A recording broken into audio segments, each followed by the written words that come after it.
This is the Spurs Insider, our NBA podcast from ExpressNews.com. I'm Mike Finger, joined by Jeff McDonald and Tom Orsborn. And today we're going to break down the Spurs outlook for the NBA draft and take a look back on the 20th anniversary of the team's first championship in 1999. I read that, Jeff and Tom. I don't know if people realize that, but we're starting a new podcast where we're in this fancy studio with all kinds of foam on the walls for sonic reasons. And I read an introductory paragraph to start this whole thing. I see. And so now we're going to move on and we're going to talk about Spurs stuff. We're going to talk about the present and the past and the future. And this is like a new chapter, and I'm just wondering if y'all are ready to go. I'm just distracted by the foam stuff. I feel like an egg, like I'm in the middle of an egg carton. Well, that's to cut down on reverb and other words are just sonic dissonance. Other words are just making up right now. Correct. Yeah. Let's go to the NBA. Tom, do you want to say anything? This is our first roundtable podcast of a new era. I'm just proud and honored to be here. Okay. We all are. The NBA draft is Thursday night. Depending on when you're listening to this, this could be Wednesday or Thursday, or it could have already happened if you're just going back and fast forward that part and listening to this. If this is Friday, hit fast forward now. You could be listening to this and finding out whether we knew what the heck we were talking about before the draft. But the Spurs have the Spurs have the 19th pick, the 29th pick, and the 49th overall picks. That's what they have right now. What is your feeling, Jeff McDonald, on what they should do with those picks? Should they trade them? Should they take a specific player that you love? What is the strategy going into draft night? I'll just say I'm going to be surprised if they take, even if you're just talking about the first round, I think I'm going to be surprised if they take two players who need to be on next year's roster, meaning two new rookies. Either you use them to trade up for one guy, or you use the second one on a kind of a draft and stash guy. But I don't. This team is so young. The roster is so young already.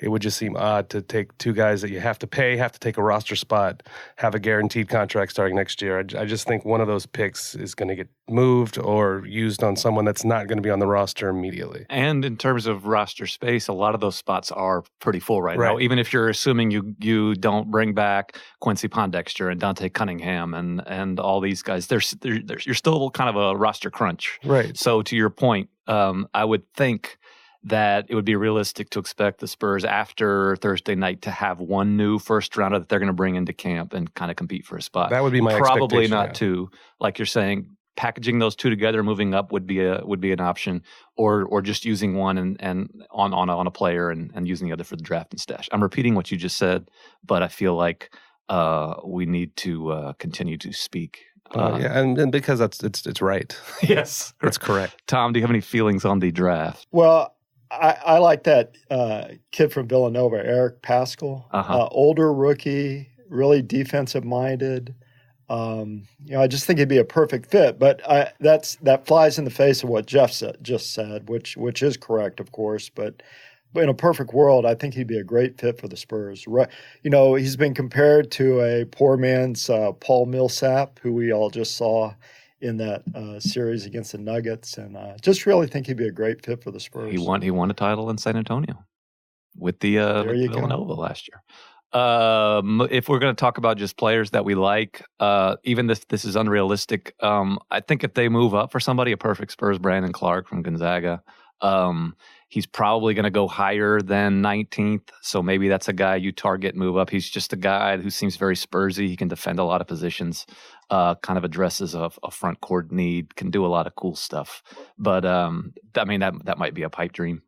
That's probably what's written on RC's draft board too. Can do a lot of cool stuff. Exactly. And very Spursy. Spursy. Yes. One thing I thought was interesting, sort of from all the stuff you hear from the combines and the pre-draft workouts and everything, because you hear a lot of just stuff and most of it ends up not mattering, and this probably will end up not mattering too, but the Spurs were, I think, the only non-lottery team to talk to Cam Reddish at the combine.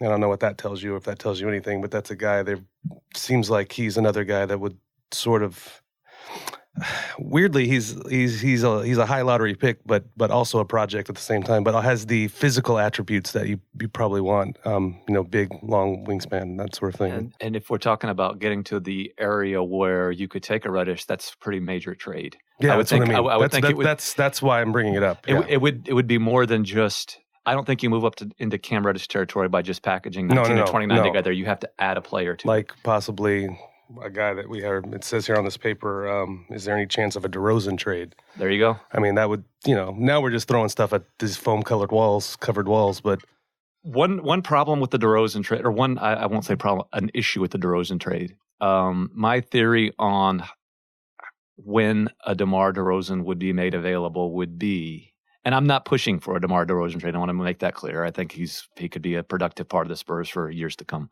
But to me, the way that DeRozan becomes tradable is after free agency, when teams with cap room kind of miss out on the guys that they want, the guys who are trying for Kyrie or Kawhi or Kevin Durant. After they miss out and they have cap space left, maybe those are the teams that want a DeMar DeRozan to fill in.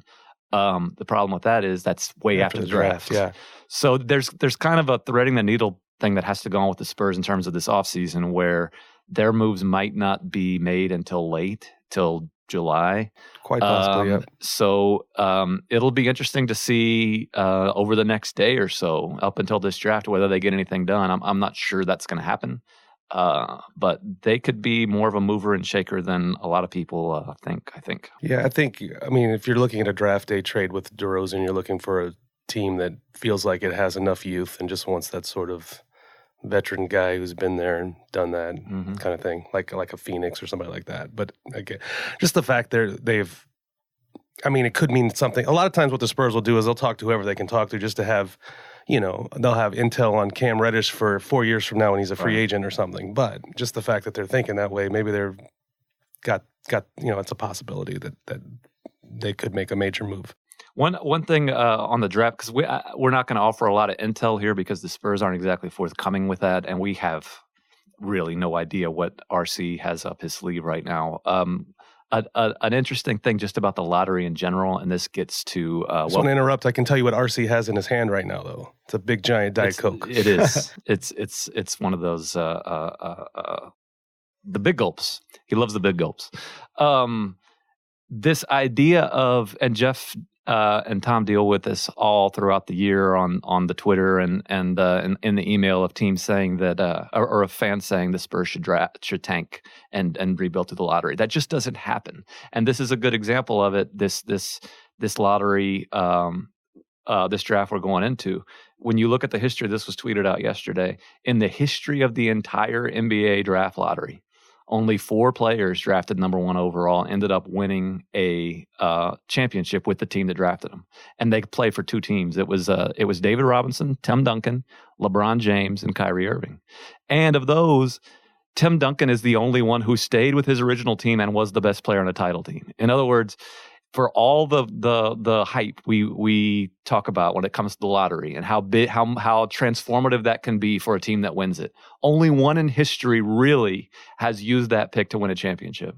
So when people talk about tanking, it's not that easy. The Spurs have benefited from it more than anyone, really are the only ones who did it that way.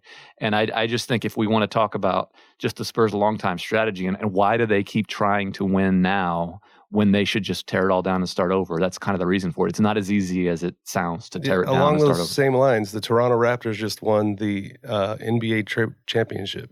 Do you know how many lottery players were on that roster? Players drafted in the lottery by them or anyone else? I believe I think it's 0. Was Kawhi Leonard not a lottery? He was not a lottery pick. He was not a lottery pick. No. There you go. I believe the answer is 0. Yeah. And I mean and if you look at like the best player in the NBA this year, maybe Giannis, not a lottery pick. Right.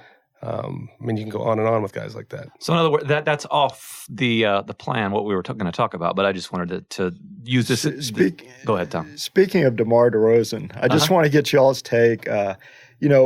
We all know what he went through after the trade, but just seeing how things unfolded with Toronto, I'm just wondering from his personal standpoint, what do you think he went through this summer, and where do you think his head is at now? And I can't wait to ask him that. Yeah. But I would imagine it's probably a bittersweet kind of thing because he has personal relationships. He will tell you that Kyle Lowry is his best friend. So seeing Kyle Lowry win a title and enjoy it, I think on that personal level, you got to be happy for your friend. But at the same time, it's got to be killing him. Yeah. Like he wanted to be the guy that was there when they had the parade and it's just such a fascinating story to me to see what he went through and we all saw him at different levels this year and how he coped with things. And now this extra layer is on his plate to deal with. I'll just say this. I consider, I hate saying this. I consider both you guys like sort of acquaintances, like friendly, like whatever. We all three of us go way back. If for some reason, like I left, I got traded away from the Express News tomorrow. Yeah. Like they just decided the Express News cannot be productive without Mike Finger anymore, and we need to send him to another country. You're giving him ideas just now. to get rid of him. And then next year, next year, Jeff McDonald and Tom Orsborn won the Pulitzer Prize for sports reporting. I wouldn't be very happy about it. Like I would be upset. I would be good for you guys, but it would just kill me. Yeah. It would absolutely kill me. Yeah. Just think of what that's like. Like, sure, he's happy for his friend, but they were better without him. This whole season was the Raptors were better without DeMar DeRozan. They needed to get rid of him for this to happen. It's hard not to take that personally. It's such a compelling human drama to see it play out. It is. Yeah. And like Jeff said, I can't wait to ask him about it because if anything, he is honest to a fault. And I'm sure he will tell us exactly how he felt and what he went through. But it is like Tom, you're saying, it's just fascinating human drama to see that one of the nicest guys, one of the most genuine guys in the league to cover. Yeah. And to basically he's having to go through the whole thing of that team needed to get rid of me to win a title. Yeah, as each game played out, I found myself thinking more about DeMar than anyone else. Maybe I don't have we're not best buds or anything, but I have a better relationship with him than I had with Kawhi. Yeah. But I'm not a Kawhi hater either. Right. But I just found myself thinking about DeMar after every game. I have a better relationship with the cashier at HEB than I have with Kawhi. At least that lady talks. Yeah. That's true. I don't think we have a whole lot more on the draft itself. Does anybody have anything that they want to say about just what the Spurs need to do in the draft or anything related to that before we get into reminiscing?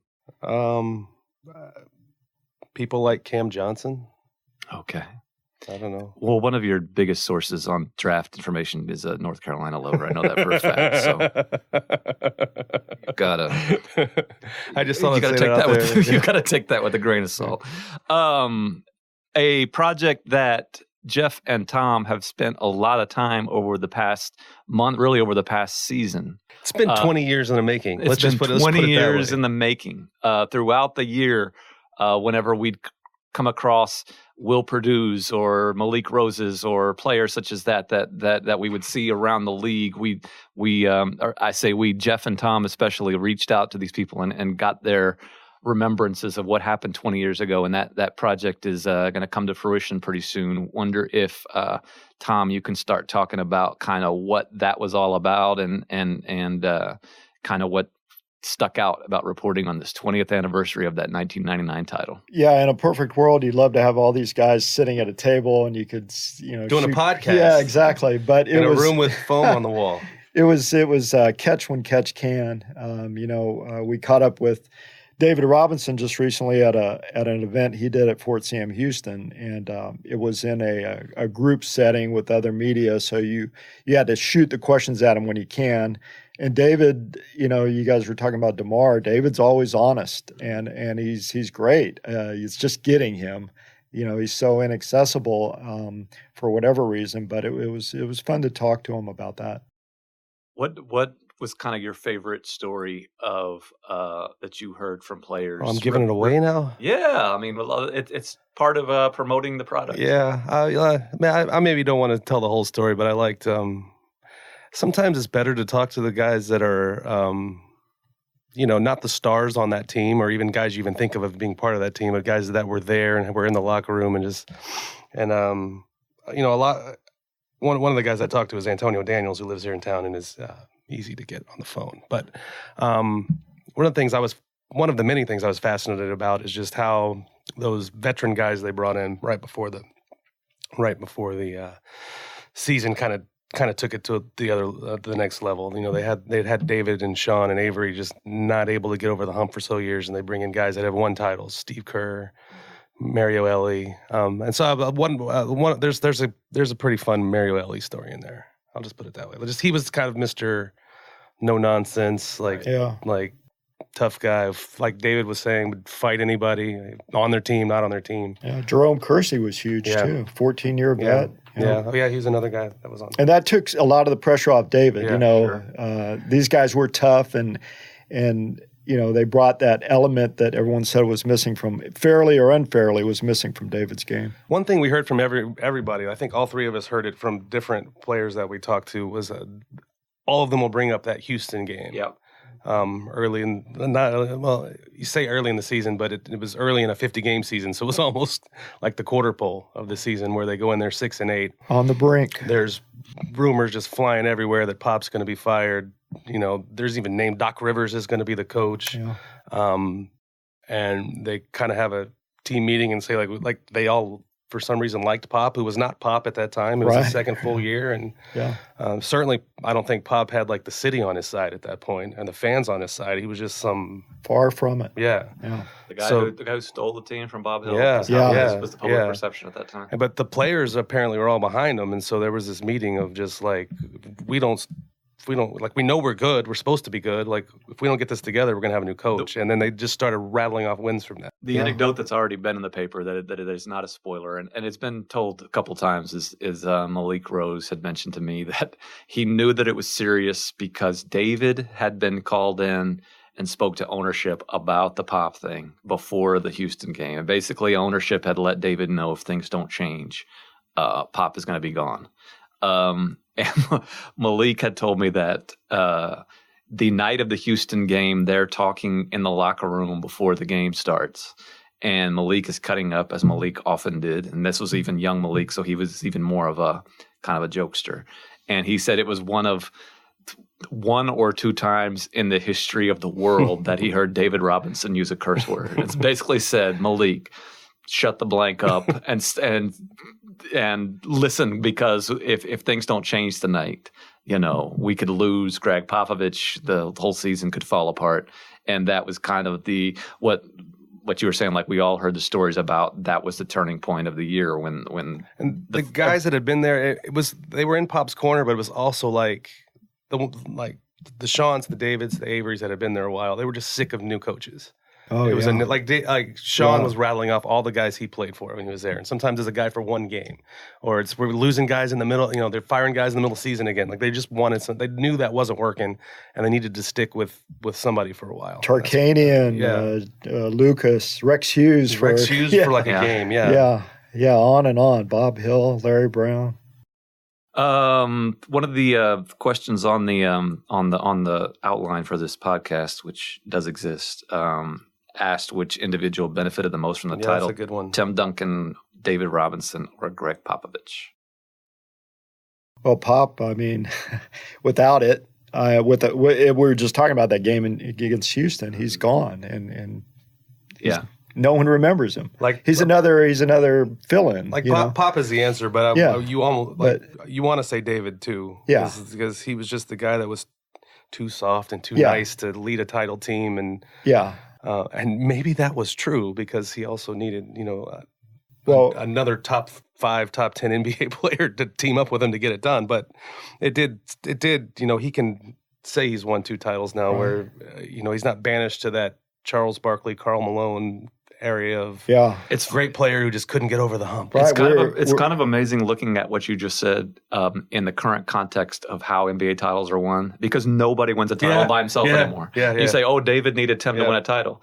But nowadays you need 3 stars to win a title. Right. Like no one does it by himself. Kawhi sort of did. But over the past decade or so, like there is no shame at all in being second fiddle on a championship team. That's changed a lot. LeBron changed that, I think. But he was the guy that I was talking about, DeRozan. That's who I was thinking of the most during that run was Robinson. For sure. Yeah. There's a lot. I was really happy for him. He went through a lot. A lot of criticism. There's a lot of similarity there that I'd never thought of until you mentioned that, between David Robinson and DeMar DeRozan. And if it's like It's like the thing, DeMar to Toronto. This almost sounds sacrilegious, but DeMar to Toronto was what David was to San Antonio for a long time. This guy that everybody loved, but that everyone sort of acknowledged, we might not be able to win the title with this as the best guy on the team. And if the Raptors had been able to trade Kyle Lowry for Kawhi Leonard, DeMar's got his title. And nobody looks at it like the people look at him different. Yeah. Even though it wasn't really his doing, so to speak.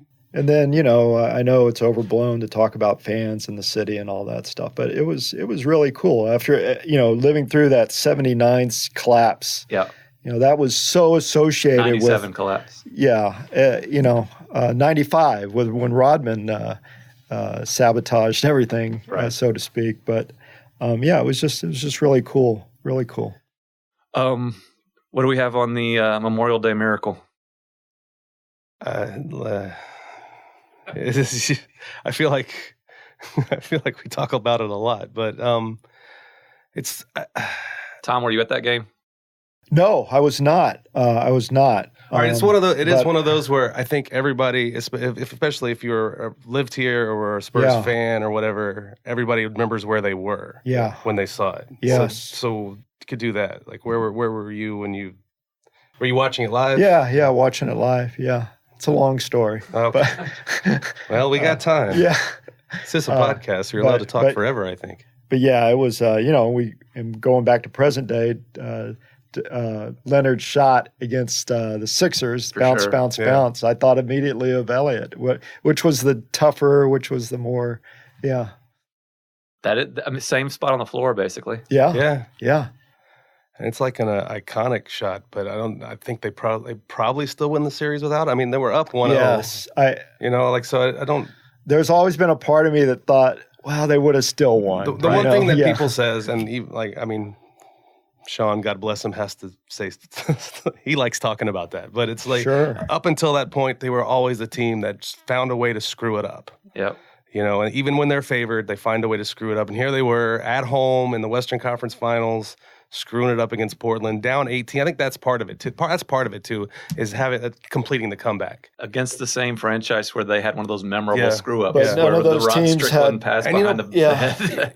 And Portland was good. Portland went back to the Western Conference Finals the next year. They were a good team. None of those teams had Tim Duncan, of course, and Pop. Yeah. So another question that we asked a lot of players throughout the year, a lot of people who were around that team throughout the year, was what point did they realize that they actually were on their way to a title, or that the NBA title was realistic for the first time? And I thought it was interesting that a couple of them were talking about how when they finally started beating Utah, and we forget about how much of a monkey on the back the Utah thing was in the mid to late 90s for this franchise. Yeah, Utah had been to the previous two finals and had knocked the Spurs out the year before and some other times before that. And a couple players said that, because they played Utah twice in the final month of that regular season in April and beat them twice. One of them was on the road, they just hammered Utah. I couldn't imagine, Tom, wouldn't you agree, Karl Malone was enemy number one here for a long time. Well, I think back of that game when he elbowed Dave in the head. Well, that and they had that silly piñata contest sponsored by Taco Cabana. And in one of the classic Spur villain moments, he goes out there at halftime, he shreds the piñata. Right. I was at that game. Really, as a kid. Though. I think I did a cider on that game. You did a cider. I was eating popcorn in the top. I got a letter from my 6th grade teacher after that game, Mrs. Sutter, saying, I haven't talked to you in so long, but I was so happy you wrote about that because I hate Karl Malone. Karl, I'm not sure there was a less popular person in San Antonio during that time. Definitely. Yeah. He was the guy. Yeah. And, when going back to the 99 season, when they started beating him twice, and part of it was the way they beat him. You'd hear a couple of players say it's because we realized they had no answer for Duncan. And if we had to, we found that on April, they just didn't know what to do with him. And if we had to play them in the playoffs, we knew we had that in our back pocket. Mm-hmm. Ended up not having to play Utah in the playoffs during that run, but they knew at the time Utah's quote unquote the best in the West, and we feel pretty confident we can handle them. Stockton, Malone, Jerry Sloan. Yep. What do you guys think is the legacy of that particular team it's hard to separate that from what came after it. But it's almost like people don't remember. People still associate Mario Ellie with the Rockets and the Spurs. Oh, yeah. I mean, Jerome Kersey was on the team. You think of him as a trailblazer. Steve Kerr's kind of has his own identity. But those guys, Will Perdue, those guys were key members of that team. The veterans that kind of came and showed them how to win. I don't know what sticks out when you think of that '99 team, you guys. Well, just Duncan, like it just you knew he was good the year before, the rookie of the year, but just watching him just dominate everybody, and it, like when I think back to that playoff run, it feels like he averaged 50 points a game and shot 112%, like just never missed, and any difficult shot he took was good. Like it that's just sort of, it's sort of where. I mean, everybody knew Duncan was going to be good. When the Spurs won that lottery, like the city went nuts. But that was just sort of the fruition of it, that this guy's going to be really good for a long time. And I feel like, I don't know how, maybe it was, or I mean, I feel like people thought the Spurs they're going to win 5 in a row. I mean, at least fans did. You know, like we have Duncan and David. We're going to win a bunch of titles in a row, and it wasn't until 2003 that they broke through again. In part because that team out west had... Oh, how good they were defensively. Kind of the dawn of the Greg Popovich defensive machine that we've seen. I think they, back then, you look at how the scoring's changed, but I think 18, only twice in the 18 playoff games they had that season, they gave up more than 89 points. Yeah. It was a different era. Yeah, the game's changed so much. Like in that era, you just... If you're an opposing team, you get past the guards and there's David and Tim just taking up the entire paint. We haven't even mentioned Avery. I mean, to me, that's Avery was that's the Avery title. That's the one that was the Avery title. There you go. That's a good point too. He hit a big shot, and no, he wasn't the best player in the team. No, he wasn't one of the top 3. But I mean, he played a role. Sort of him making this shot was sort of fit. Him being the one to make the shot was fitting. And kind of just this team that always before pounding the rock was cool. Like Avery, as his career was pounding the rock. He kind of exemplifies how much the franchise changed throughout the course of some people get offended when I say the word dynasty because there were no back-to-backs, but it was a 20-year period of excellence. And the way that started with Avery Johnson as your point guard. I mean, can you even conceive of a team with point guard with Avery Johnson as point guard winning in this era? It was a completely different era. They really couldn't then. Do you remember the famous Damon Stoudemire quote? Like the Spurs will never win a title with Avery Johnson. Right. Future Spurs point guard Damon Stoudemire said that. Yeah, and Avery would not be mishandled. And he, like you said, he did kind of personify pounding the rock. I mean, he was the guy who stuck with it. And, that was the era like Tom is talking about where it was all defense and the NBA Finals games were in the 80s and 70s. And now when you compare that to the beautiful game of 2014, the last title that they won, it was just a completely different sport almost, with the only common denominator being Tim Duncan and Greg Popovich. People will wonder why when you go to the AT&T Center, Avery Johnson's number is up there, but that's why. Yeah. That title is why. And the fact that he was behind the scenes, he was the guy basically running the locker room, and he's the one that kept the locker room behind Pop when it looked like it might implode. Well, we covered a lot of ground. I think that it's going to sound okay because we're inside this egg carton. And how do you guys feel like this went? We need a new host. It's pretty good except for the host. You should trade me for Kawhi Leonard and everything. It'll be a shorter podcast. That's for sure. Everything will be history after that. I want to thank everybody for tuning in to this new format. We've done podcasts over the past couple of years. We thought we'd try something new with everybody talking at the same time. And we will do it again sometime. So thanks for listening to the Spurs Insider, our NBA podcast from expressnews.com. We will be back at a time and date to be determined. Thanks, guys.